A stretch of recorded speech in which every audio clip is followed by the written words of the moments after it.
Hola amigas de Mujeres Exitosas Latam. Una vez más tenemos un invitado muy especial. Él es una persona que tengo la oportunidad de conocer, argentino. Se llama Daniel Iboscus, de nacionalidad, como lo decía, argentina, consultor y ha participado en campañas electorales, ha asesorado a gobiernos como Argentina, Colombia, México, Bolivia, República Dominicana, Perú, Ecuador, entre otros. Y además de eso, es presidente de la Cumbre Mundial de Comunicación Política, a la cual tuve la oportunidad de asistir en esta pandemia.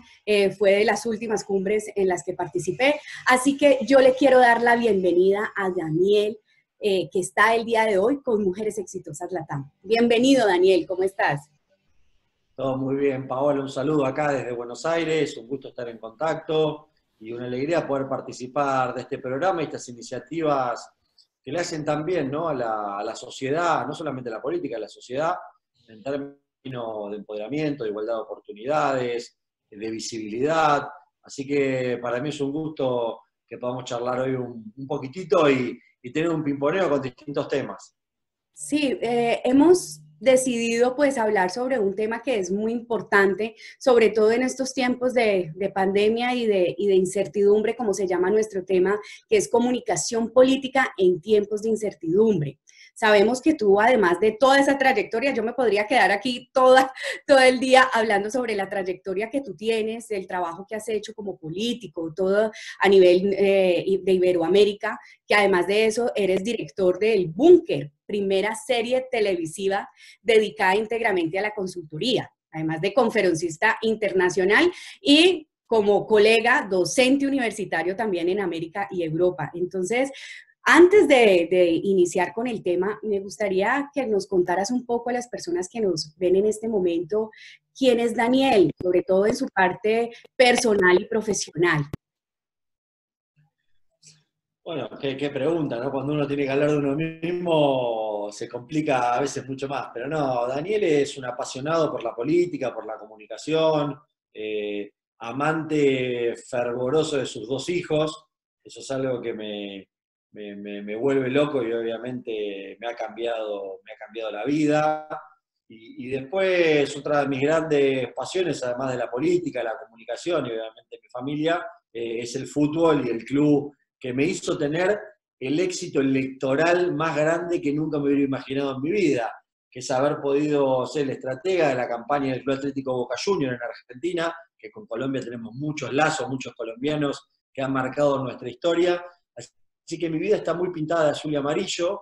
El 8 de diciembre último ganamos la elección con un, como me hubiera imaginado, ser el estratega de la campaña de un presidente que conocía el club en profundidad, de terminar con 24 años de un mismo signo político, una de las personas a quienes admiro en medios de comunicación, como es Mario Pergolini, como vicepresidente, y el máximo ídolo de todos los tiempos futbolístico del club, Juan Román Riquelme, como vicepresidente segundo. Así que ahí ya estoy satisfecho, pero eso es Daniel Iboscus: fútbol, familia, comunicación y política. Creo que en esas cuatro verticales es donde me muevo, donde paso, diría que la mayor parte del tiempo de mi vida, y que ahora que la pandemia lo que me ha dado es que vuelo mucho menos, ¿no?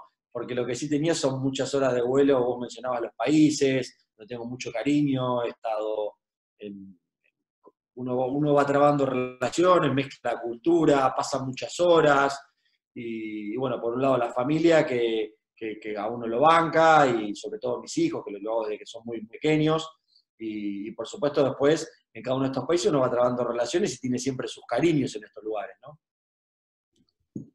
Sí, muy bueno eso de toda la trayectoria que has hecho, el trabajo que has realizado y pues esa unión que tenemos los argentinos con los colombianos, como tú bien lo dices. Estamos frente a una situación muy difícil, Daniel. Sabemos que los retos que tienen los políticos no es nada fácil enfrentarse a esta situación que estamos viviendo. Iberoamérica ha pasado situaciones difíciles, sobre todo porque cada uno de los países tiene internamente situaciones diferentes que les ha tocado sobrellevar esta situación. ¿Qué piensas tú, sobre todo que tú eres argentino, qué piensas tú frente a cómo esos líderes han liderado valga la palabra, esta pandemia, esta situación en la que estamos viviendo? Mira, Paola, hay una primera reflexión y que debemos ser conscientes que estamos frente a un fenómeno nuevo y extraordinario que nadie conocía. Con lo cual, yo pongo siempre el ejemplo, ¿no?, de la Organización Mundial de la Salud, por ejemplo, que al inicio de la pandemia dijo, no es necesario usar tapabocas, ¿no? Entonces no teníamos, si alguien se ponía esto parecía un ridículo, y ahora dice, hay que usar sí o sí, no se puede salir a ningún lado sin tapabocas. Ese ejemplo, imagínate lo que ha pasado en todos los niveles de gobierno, ¿no? De decisiones, de idas y contramarchas, si uno cuando está en una comunicación de incertidumbre como la que hablábamos, lo que tiene que hacer es dar datos, ser preciso, contundente, marcar una ruta estratégica, un camino hacia donde uno debe ir, mostrarle a la ciudadanía una luz al final del camino. Y la realidad es que esta pandemia nos cambió por completo, porque yo te diría que la definición más acertada que he escuchado es la estrategia del vamos viendo, que sería lo contraindicado en comunicación de crisis. Pero es vamos viendo porque esto ha ido evolucionando, cosas que hace 5 meses parecían que estaban bien, hoy parecen que están mal.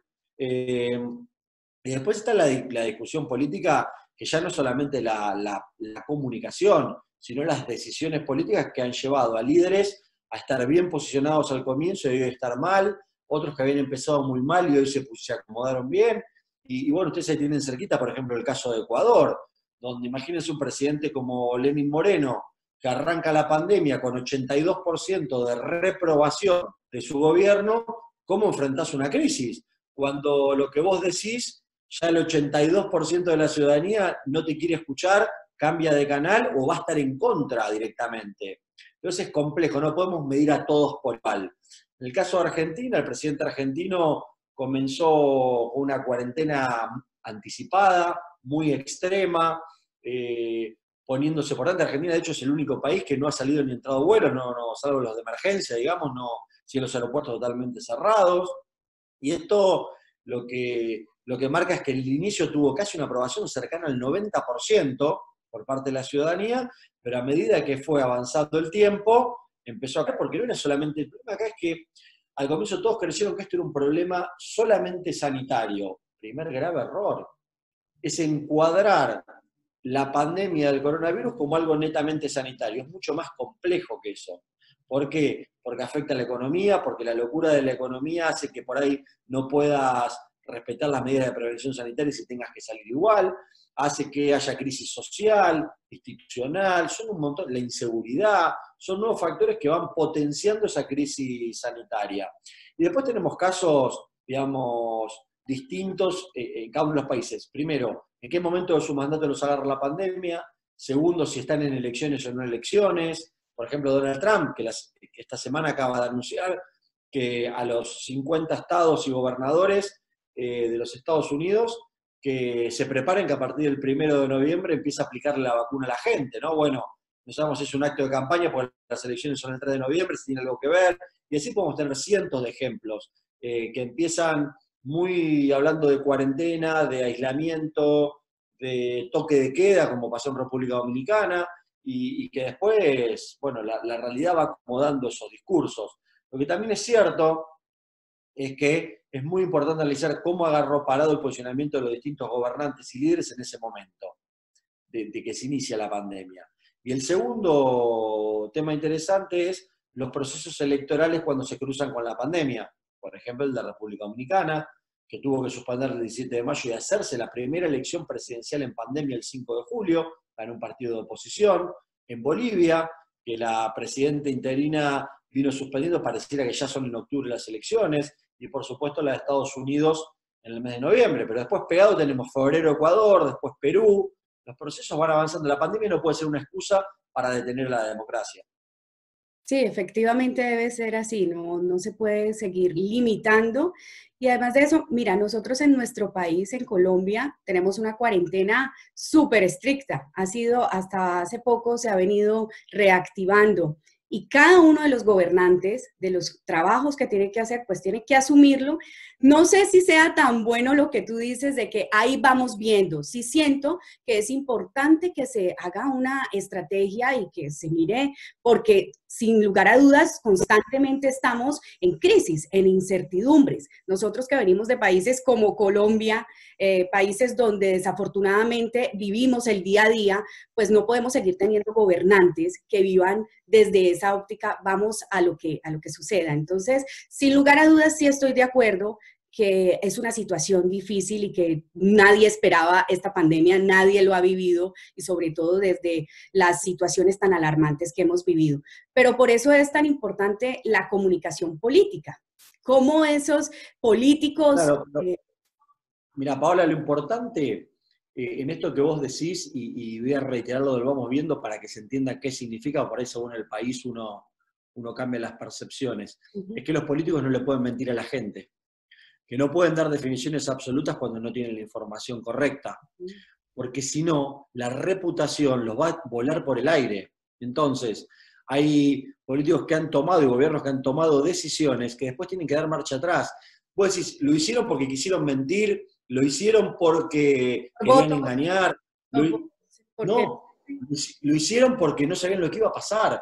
Entonces, el problema acá es cuando... mire, pasó hace poquito en Argentina una periodista, inclusive haciendo un chiste, en televisión dijo que había que tomar cloruro de sodio porque eso podía matar al virus. Hasta lo dijo en chiste. Bueno, se acaba de morir un chico de 5 años por seguir las indicaciones que dijo esa periodista. Entonces, la línea es muy fina. Si uno no tiene la plena certera, decisión y seguridad de lo que va a decir, es preferible ser más respetuoso. Eso se refiere al vamos viendo. Porque si no te puedes equivocar en el camino, va a ser mucho peor. El problema es que en la política, y nos pasa a nosotros en Colombia, Argentina, que somos países futboleros como en el fútbol, todos creemos que somos directores técnicos y opinamos de todo, creemos que las sabemos todas, queremos ganar todas las discusiones, y esto es lo que después genera los problemas. Entonces, si uno se anticipa, da su opinión, es concreto, contundente, pero además aclara que estamos frente a un fenómeno extraordinario, que lo que digas hoy puede quedar viejo mañana. A mí a veces me preguntan, y bueno, ¿pero cómo vamos a estar en enero? Digo, querido, si no sabemos cómo vamos a estar mañana, ¿cómo vamos a estar en enero? ¿Ustedes están locos? Entonces, el problema es que acá la ansiedad de la gente muchas veces lleva a decir cosas en momentos inoportunos. Y eso después se paga caro.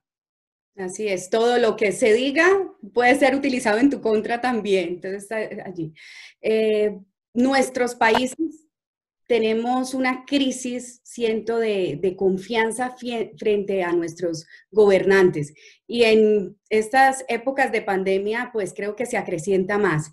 ¿Cómo crees tú que se puede ganar la confianza de los ciudadanos en un mundo que está tan lleno de corrupción hacia esos políticos, hacia esos dirigentes? Acá hay dos valores que son fundamentales. Nosotros venimos hablando de la comunicación política en tiempos de incertidumbre mucho antes de la pandemia, y volvemos a ratificar lo que veníamos diciendo hace 5 años atrás. La clave es la confianza y la reputación. Cómo uno construye confianza y reputación es el desafío que es tu pregunta, pero no es que uno dice, bueno, ahora quiero ser confiable y soy confiable para la gente. Esto tiene que ver con el historial, cómo uno fue construyendo a lo largo de todo el proceso su posicionamiento, sus actitudes, su comportamiento, sus decisiones políticas, sus alianzas, quienes los rodean. Es una gran cantidad de cosas la construcción de confianza. Y en política pasa mucho, en Argentina demasiado, estos que tratan de vaticinar lo que va a pasar en el futuro y dicen tantas cosas que después no pasa nada, ¿no? Entonces, ¿cómo le van a tener confianza? No tiene impacto eso, tanto por la positiva como por la negativa. Lo que a mí sí me parece es que la primera cuestión para generar confianza es ser genuinos, ser originales, ser creativos, pero sobre todo ser como son las personas. No es que porque uno llegó a un cargo se disfraza de político o de presidente, o tiene el disfraz de diputado, de senador, de gobernador, de alcalde, lo que le quieras poner, porque ahí es cuando empieza a alejarse. Entonces, para generar confianza, primero hay que generar empatía. Para generar empatía vos tenés que conocer al que está del otro lado, porque si yo no lo conozco, no voy a generar nunca empatía. Y si yo logro generar empatía, lo conozco, pero además compartimos puntos en común, está de acuerdo con muchos de los aspectos que planteamos, después lo hago alguien que pueda ser voluntario, que pueda ser activista, que pueda participar acompañando determinadas medidas por sectores. y creo que ahí empieza un lazo de construcción de confianza que no se da en un año ni en dos, sino que tienen que ver muchos factores. Cuesta mucho construir reputación y confianza, muchísimo. Destruirla, un segundo. Sí, y que pueda uno poder liberar o confiar, que la gente confíe es muy difícil. Creo que no se recupera, muy difícil se recupera. Tú que has tenido una trayectoria muy grande en temas políticos, ¿cuáles consideras o cuáles has visto que sean esos errores frecuentes que cometen los políticos a la hora de manejar la incertidumbre o de manejar la crisis? Mira, el primer tema, Paola, yo debo decir que voy a tratar de hablar de algo que para mí sí es muy importante a la hora de opinar, porque lo he convivido y lo he tenido a favor y en contra. Es una visión anclada en la visión profesional, la visión académica con contenido, pero la visión política. La política de haber estado en la política desde adentro, ¿no? Tuve la oportunidad de ser 3 veces concejal de la ciudad, tuve de ser diputado, y hace ya un año tomé la decisión de dedicarme específicamente a la consultoría política, pero después de 20 años ininterrumpidos en la actividad política y electiva por parte de la ciudadanía. Yo soy una persona que entiende que para la política también hay etapas, como en la vida. Después de haber estado 20 años en la actividad política, yo creo que cumplí mi etapa. Me fui bien, contento, con aciertos, con errores, con satisfacciones, con amarguras, como todo, ¿no? Pero te digo esto porque cuando uno opina, a veces escucha analistas que dan recomendaciones o hablan de los políticos, y uno dice, pero señores, para entender cómo funciona uno tiene que haber estado ahí, se tiene que haber embarrado los pies, porque si no dar indicaciones como maestro es muy fácil. Ahora después es cómo la pongo en la práctica, en la operación, cómo funciona, qué es lo que le pasa al que está detrás de escena. Y el principal tema que yo creo que tenemos como sociedad es la simplificación de los problemas, tratando de entender que se le echa la culpa solamente a los políticos, ¿no? Y es la más fácil esa. Y esto no quiere decir que no tengan responsabilidad, la tienen y mucha. Pero los políticos son producto de la sociedad que tenemos. Si nosotros no pensamos y repensamos la sociedad en términos de valores, en términos éticos, morales, de comportamiento, de visiones, de proyectos, de futuro, es muy difícil. ¿Por qué? Porque los políticos colombianos no vienen de la Luna, de Marte o de la estratosfera. Los políticos colombianos son parte de la sociedad colombiana, como pasa con todos los países. Entonces, creo que ahí hay un primer gran enfoque, porque si no, de manera reiterada es lo que nos lleva a decir, todos los políticos son iguales. No, todos los políticos son la sociedad que tenemos, la argentina, la colombiana, la ecuatoriana, la estadounidense, la que sea.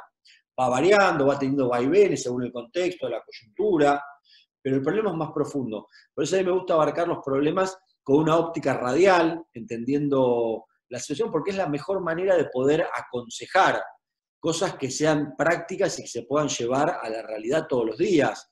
Entonces creo que ahí está uno de los grandes desafíos que vivimos en los tiempos actuales, que esto con la pandemia lo ha hecho mucho más visible, lo ha hecho exponencial. Las redes sociales, los medios digitales, han tenido un consumo increíble por parte de la sociedad en los tiempos que vivimos. Y no sé si estábamos preparados para esta velocidad de la digitalización. Yo creo que vivimos hoy en un tiempo de fatiga de pantalla increíble. En esos retos y esos desafíos que tenemos frente a las nuevas tecnologías, se me pienso sobre un tema que es muy importante, que es los retos que tienen los políticos frente a las tecnologías. Hace poco escuchaba que un político de mucha trayectoria decía que él le había tocado caminarse durante muchos años para poder obtener esos votos, convenciendo a la gente y desde el trabajo en la misma calle. Hoy en día, con esta tecnología que estamos teniendo, que ya no solamente por la pandemia, sino ya antes de la pandemia veíamos que muchos candidatos habían ganado candidaturas de manera digital, o sea, ya le habían ganado sus elecciones, las habían hecho por el tema digital. ¿Qué piensas tú frente a esa situación que vivimos? ¿Cómo los políticos pueden llegar, porque hablamos que la política debe ser cercana, que el político debe ser real, que el político debe estar muy cercano a la gente y sobre todo a sus electores, que es ese reto que ahora tenemos frente a estas tecnologías. ¿Qué nos espera de esos políticos sobre todo? Mira, Paola, te voy a decir dos o tres puntos que para mí son interesantes. El primero, la pandemia aceleró los procesos de digitalización de la sociedad, ni siquiera la política, de la sociedad.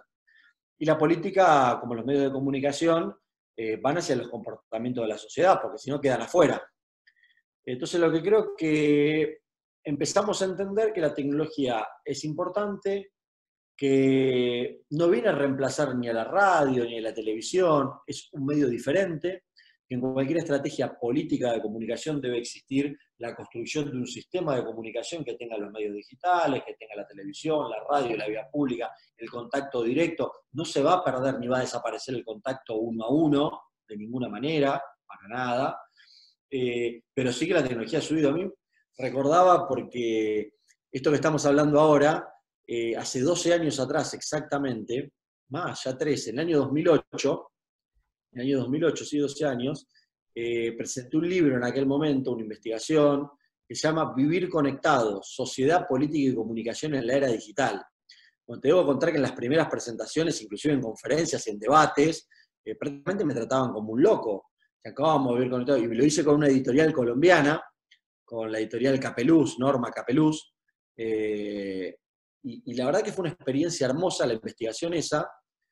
Recuerdo que hasta el libro tenía un glosario de palabras como que era la web, que eran URL, que eran redes sociales, cosas que eran increíbles en aquel momento pensar el avance que íbamos a tener ahora.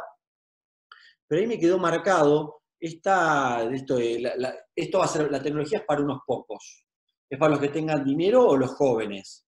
Ya a partir de ahí era no entender que esto va a seguir creciendo. ¿Por qué? Porque nos simplifica la tarea cotidiana, lo que nos pasa todos los días. Entonces, cuando a vos te hace más competitivo, te simplifica, te das cuenta que no es optativo, porque si no te quedás afuera del sistema. Por eso hoy esto ha crecido mucho, vamos a ver procesos todavía más, no vamos a pensar que vamos a tener esta vida hoy metida dentro de pantallas, que tiene una saturación por el marco, en el contexto que estamos viviendo, pero que para la política va a ser indispensable. ¿Por qué? Porque la televisión es importante, sí, pero la televisión se guía por lo que está pasando en las tendencias en las redes sociales, por lo que está hablando la gente. La política se fija qué está pasando en las redes sociales. Mirá, para darte una idea de cómo las redes sociales no son un juego de niños, sino que son una herramienta de operación política, en uno de los últimos actos de Donald Trump en los Estados Unidos, donde era un estadio para 40.000 personas, donde él convoca a un acto y dice, vendimos todas las entradas, digamos, ¿no? De reserva, de cada uno ya tenía ticket. Los 40.000 tickets estaban todos colapsados. Jóvenes, millennials, tiktokeros, a través de la red social TikTok, uno diría, bueno, pero esa red social no es para políticos, es para bailes, ¿no? ¿Qué hicieron ellos? Reservaron 20.000 entradas. Y el día del evento se rieron de cómo el estadio estaba vacío, porque no fue ninguno de los 20.000. Entonces, una red social ya no es para comentar, para divertirse o subir videitos, sino para hacer operación política con resultado concreto y real en una campaña electoral. Y esto lo vamos a ver cada vez con más fuerza. Así es, tenemos muchísimos retos en cuanto a esta tecnología y sobre todo que los políticos no se pierdan y que puedan enfrentarse a esas nuevas tecnologías. Nosotros tenemos unos retos muy grandes, no solamente el de las tecnologías, sino también un tema que a mí me ocupa, que es el de la política y las mujeres en política, porque sabemos que se han dado grandes avances en cuanto a que las mujeres participen. Nosotros en nuestro gobierno en Colombia, pues por primera vez tenemos una vicepresidenta, además de eso tenemos pues varias ministras que están ocupando el gabinete pues presidencial en el Ejecutivo, y en tema de leyes se han hecho pues muchísimas cosas, pero desde tu punto de vista, desde tu trabajo, desde lo que has hecho, desde el manejo que haces, porque tú lideras una de las cumbres más importantes, que es la de comunicación política, donde allí participan muchísimas mujeres, y ese escenario que también es importante para que ellas participen, que te lo agradezco también porque tener esa oportunidad es muy importante.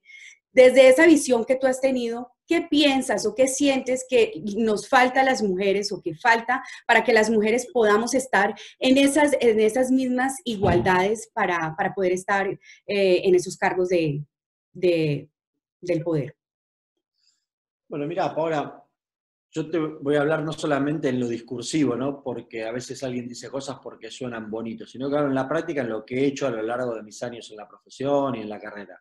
Primero tengo el orgullo en Argentina, por la provincia de Buenos Aires, que fui diputado, que durante mi mandato, que terminó en el 2019, fui, digamos, miembro de la ley que se aprobó de igualdad y paridad de género en las listas legislativas, que no existía, había antes cupos. Entonces, la clave para mí es hablar de igualdad de oportunidades. A veces creo que no tiene que ser por leyes, el problema es que si no están no va a suceder nunca, tal vez. Entonces es empezar a marcar parámetros. Y lo mismo pasó con la cumbre. Yo recuerdo la primera cumbre, hace más de 10 años ya, era muy difícil encontrar consultoras mujeres, ¿no?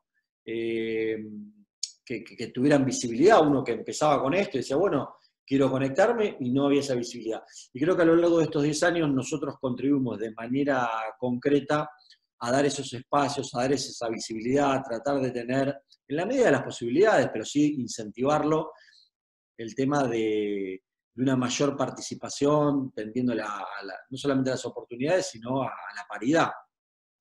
Yo creo que es un proceso, creo que hay cosas que juegan en contra, los extremos juegan en contra, ¿no? La radicalización juega en contra, cuando uno ve posturas ilógicas que solamente se defienden por una cuestión corporativa, inclusive con agresividad, desde mi punto de vista, inclusive hasta en las propias mujeres, causa muchísimo rechazo, muchísimo rechazo. Hemos hecho, vos sabés, ahora que yo escribí en el 2014 un libro que se llama Ellas, Mujer y Política, que tiene que ver con la participación de la mujer en la política y la incentivación, con entrevistas a varias líderes políticas de distintas partes del mundo. Se publicó en el 2014, después de eso fue lo del proyecto de ley y la aprobación de la ley en la provincia de Buenos Aires. Y la verdad que eso tiene satisfacción porque es poder llevar a lo que uno dice. A mí una de las cosas que me ha caracterizado es enojarme mucho con los charlatanes, ¿no? Con los que hablan, pero después en la práctica no tienen que mostrar. Yo me he cansado en estos tiempos de ver a gente que porque queda políticamente correcto hablar ahora de estos temas, se pone a hablar y hace tiempo atrás opinaba totalmente diferente o peor aún, ¿no? Hablan pero no pueden demostrar qué hiciste al final del día para tratar de contribuir de manera concreta a este tipo de situaciones. Y en la cumbre han nacido, por ejemplo, organizaciones de mujeres consultoras que no existían antes, han aumentado su participación, le damos mucha visibilidad, empezamos a tejer acuerdos, te comentaba lo de la ley. Yo creo que es muy importante cambiar el framing, el encuadre de mirar el tema de la igualdad, ¿no? Y ahí es donde la cumbre ha sido tanto en esta igualdad como en la igualdad de ideologías. ¿Saben las veces, Paola, que he tenido discusiones y reclamos por decir, pero ¿cómo va a ir esta persona? ¿Cómo invitaron a este otro? O hay países que hemos ido y para algunos países éramos cumbre de derecha, para otros cumbres de izquierda. Entonces digo, no es así. Y en Cancún, que vos yo en el discurso inaugural fui muy duro con eso. ¿Por qué? Porque esos son los preconceptos que nos hacen mal. Si queremos vivir en democracia, debemos ser tolerantes. La cumbre es tolerante. Si queremos vivir en democracia, tenemos que estar abiertos al diálogo. No puede ser que porque otro piense diferente directamente se cortan los diálogos, porque eso destruye. Estamos viviendo en un mundo donde pareciera que es negocio político la confrontación extrema. En Argentina le decimos la grieta, en otros países tendrá otros nombres, que es la división de la sociedad en términos políticos, donde no hay puentes de diálogos, donde lo que dicen los que están conmigo está todo bien, los que están enfrente está todo mal, y no es así. Mirá, hay una conferencia que se dio en Cancún antes de que vendamos a estos procesos, fue en febrero, antes de la pandemia, que a mí me gustó mucho, de un consultor mexicano, y que hablaba de López Obrador, del presidente mexicano. Y decía, la conferencia se llamaba Luces y Sombras de López Obrador. Ni tan bueno como dicen los que lo aman, ni tan malo como dicen los que lo odian, ¿no? Entonces, creo que la cumbre lo que trata de llevar es una contribución a la democracia en cuanto al diálogo, a la concordancia, a la tolerancia, al escuchar al otro, al poder hablar de proyectos e ideas que sean superadores, que haya espacios de encuentro. Y debo decirte que hemos tenido líderes políticos de ambos sectores, digamos, de ideologías, de espacios. Nunca, pero nunca hemos tenido un problema, porque claramente a cada uno que viene se le marca cuáles son las directrices, que tampoco hay control de audiencia, que la gente va a estar y que es respetuosa, porque el que falta el respeto dentro de ese ámbito, nos está faltando el respeto a todos. Entonces nosotros pedimos el respeto, ¿no? Y creo que ese es también un aporte, porque tiene que ser de todos los sectores esto, porque si logramos empezar a mostrar de que puede haber un camino diferente, claramente la construcción va a ser diferente.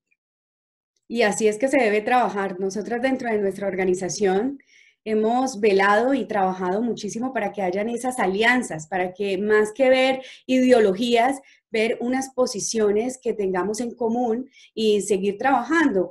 En muchas organizaciones feministas, en muchas organizaciones que trabajan con mujeres, siempre se enfocan en trabajar de esa parte como alejada entre solo mujeres. Y nosotros dentro de nuestra organización lo que hemos querido buscar es esas alianzas entre hombres y poder tener también esa visión de los hombres, porque indudablemente en este momento quienes más manejan las empresas son los hombres, quienes más están en el poder de decidir las leyes son los hombres. Y si no trabajamos en esa unión, pues difícilmente.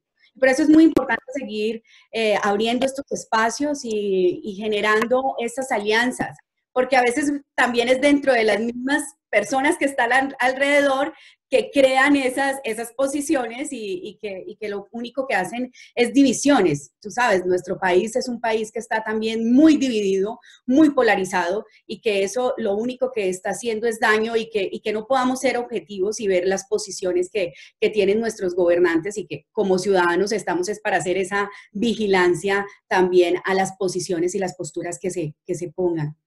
Yo quisiera quedarme, como digo, todo el tiempo aquí hablando contigo porque hemos aprendido muchísimo, eres muy generoso, sabemos que hoy es un viernes cultural, que estás allí un poco tarde también y que estás sacando un poco de tu tiempo para poder hablarle a todas las mujeres y hombres que nos siguen en nuestras cuentas.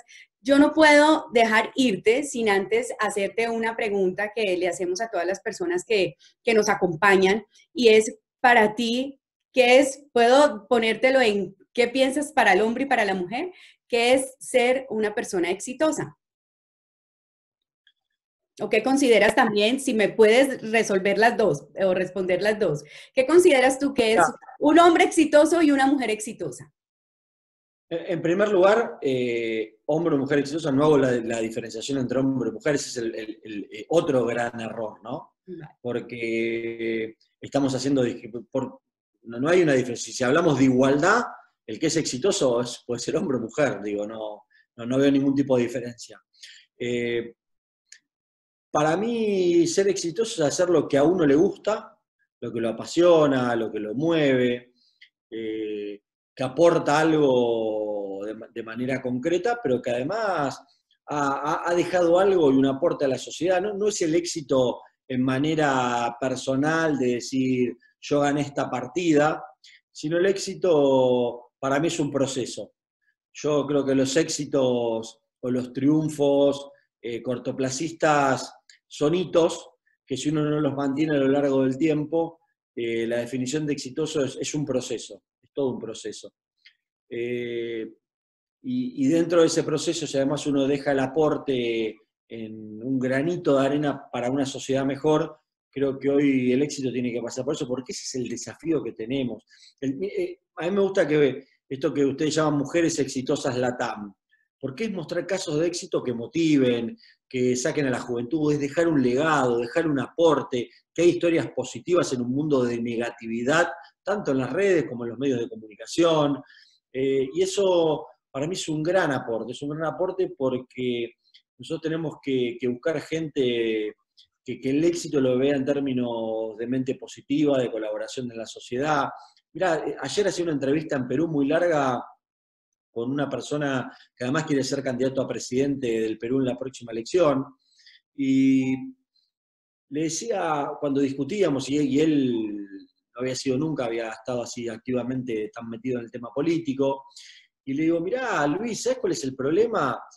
Decime quiénes fueron los últimos 6 presidentes del Perú. Bueno, empezamos, ¿no? Y podemos hablar de Alan García, de Humala, de Fujimori, de Toledo, de Pedro Pablo Kuczynski. Luis, todos los que me dijiste están presos, están perseguidos, o están adentro, no hay ninguno libre, y uno se suicidó antes de quedar preso. Digo, entonces, ¿ustedes siguen creyendo que es solamente el problema de una persona que llegó a la presidencia? Ahí te das cuenta de lo que te decía anteriormente, Paola, que es un problema endémico de la sociedad. Bueno, no puedes tener 6 presidentes y los 6 presos. No funciona la justicia, no funciona la política, pero en definitiva es la sociedad la que lleva esa tensión. Entonces, yo creo que el exitoso no es efímero de estar una vez, sino es el comportamiento, es el marcar un legado, es el dejar algo para la sociedad, el dejar un aporte concreto, una enseñanza, cada uno desde el lugar que lo pueda hacer. La diferencia acá es que el éxito que podemos tener como sociedad es si la sumatoria de todos esos granitos de arena podemos construir una sociedad exitosa. Yo quiero conocer un montón de gente que sea exitosa para aportar esos granitos de arena para tener una mejor sociedad. Y después, bueno, en las distintas ramas tendremos, pero no veo ningún tipo de diferencia entre el hombre exitoso y la mujer exitosa, ninguna. Sin lugar a dudas, no hay una diferencia, pero sí es cierto que ese éxito para los hombres es también muy diferente que para las mujeres, al igual que somos muy diferentes, hombres y mujeres somos muy diferentes, sobre todo desde cómo nos tenemos que enfrentar para lograr ese éxito. Y estoy muy de acuerdo contigo que el éxito no es solamente lo que nos han enseñado, lo que vemos, que es lo material, hace parte del éxito, pero no es el fin. Pero para las mujeres en una situación como la que estamos viviendo, que cada día se hacen más las brechas, es muchísimo más difícil también para... Ahí es otra cosa, Paola, lo que vos decís. Una cosa es la diferencia entre un hombre exitoso y una mujer exitosa. Ya son los dos exitosos, ¿estamos de acuerdo? Ahora, ¿quién tiene más dificultad o quién tiene más obstáculos? Ahí podríamos coincidir que a la mujer, por distintas situaciones como está montado en la sociedad, le cuesta más. Pero una vez que son exitosos, digamos, son 2 hombres exitosos y que han aportado algo y que le ha ido bien en lo que hacen, y que no puede ser que, y pasa mucho, eso lo tenemos hecho en cuanto a investigaciones, ¿no? Que es una percepción mía, que lamentablemente hay mucha envidia en la sociedad, ¿no? Y a veces cuando uno es exitoso, en vez de la gente ponerse contenta, la envidia mata al hombre, ¿no? Entonces... Y que pasa en todos los sectores, tanto para los hombres como para las mujeres, desafortunadamente. ¿Cómo tenemos que avanzar nosotros como humanidad y como personas de volvernos a acercarnos más a ese otro ser humano y de poder, como tú lo dices, dejar un legado? Y pues sin lugar a dudas tú lo estás dejando y lo estás dejando muy en alto. Así que te agradezco nuevamente por esta oportunidad y espero que nos podamos ver en esa cumbre pronto en Monterrey, si Dios lo permite y sea presencial y ya no sea en estas distancias que, como tú lo decías al inicio, me decías, yo ahora mi nombre es Divoscus, @Divoscus. Ya estamos en la era tecnológica, pero que no nos olvidemos de esa presencialidad que es tan importante. Estamos esperando en marzo poder reunirnos nuevamente en Monterrey. Mirá, te cuento, si hoy nos imagináramos lo que vivimos en Cancún, Paola, podríamos considerarnos o nos considerarían prácticamente como unos terroristas, ¿no? Porque fue increíble haber vivido esos días de esa manera, con esa intensidad, 4.000 personas juntas, la locura que fueron esas vivencias, esos días. Hoy sería prácticamente imposible. Es más, si querés, Paola, estaba viendo recién, si puedo compartirte pantalla, te muestro un recuerdo de Cancún, que es lo que vivimos, 4.000 personas, 300 conferencistas. Cuando un político habla de muchas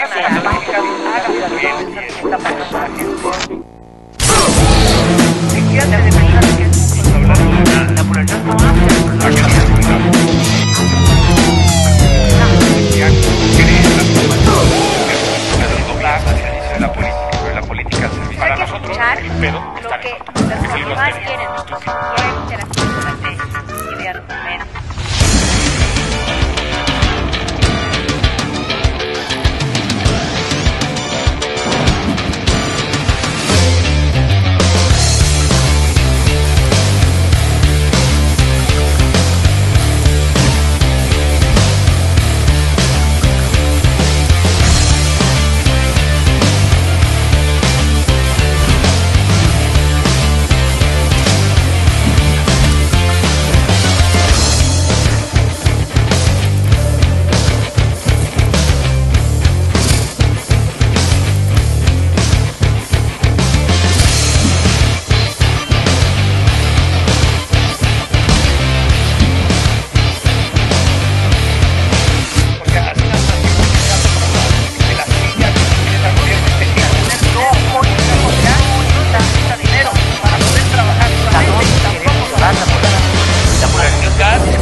gato. La estrategia pura que el pedo está en el contenido.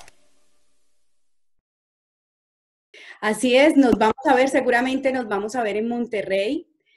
Vamos a estar allí viviendo esas experiencias que yo la tengo en mi corazón, porque como te digo, llevo un tiempo aquí en cuarentena, entonces pues esperamos que nos podamos volver a ver y te agradezco nuevamente por la oportunidad y nos vemos pronto.